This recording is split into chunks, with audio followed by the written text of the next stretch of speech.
एक दिन गौतम बुद्ध अपने शिष्यों के साथ एकदम शांत बैठे हुए थे। उन्हें इस प्रकार बैठे हुए देख शिष्य चिंतित हुए कि कहीं वो अस्वस्थ नहीं है। एक शिष्य ने उनसे पूछा कि आज वो मौन क्यों बैठे हैं, क्या शिष्यों से कोई गलती हो गई है।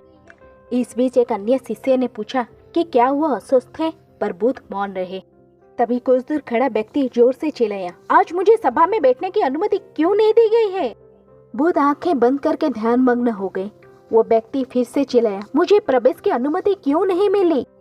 इस बीच एक उदार शिष्य ने उसका पक्ष लेते हुए कहा कि उसे सभा में आने की अनुमति प्रदान की जाए। बुद्ध ने आंखें खोली और बोले, नहीं, वो अच्युत है, उससे आज्ञा नहीं दी जा सकती।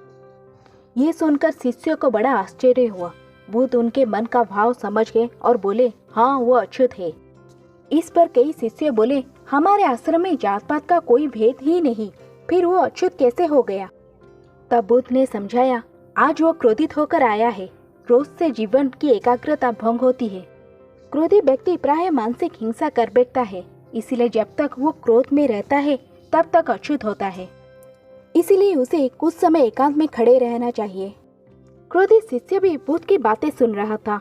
पश्चाताप की अग्नि में तप कर वो समझ चुका था कि अहिंसा ही मनुष्य का महान कर्तव्य व परम धर्म है। वो बुद्ध के चरणों में गिर पड़ा और कभी क्रोध न करने का प्रण लिया। आशा यह है कि क्रोध के कारण व्यक्ति अनर्थ कर बैठता है और पश्चाताप उसे बाद में होता है, जिसका कोई लाभ नहीं मिलता। इसीलिए हमें क्रोध नहीं करना चाहिए। असल मायने में क्रोधित व्यक्ति अच्युत हो जाते हैं और उसे अकेला छोड़ देना चाहिए। क्रोध करने से तन, मन और धन तीनों की हानि होती है। क्रोध से ज्यादा हानिकारक कोई और वस्तु नहीं है।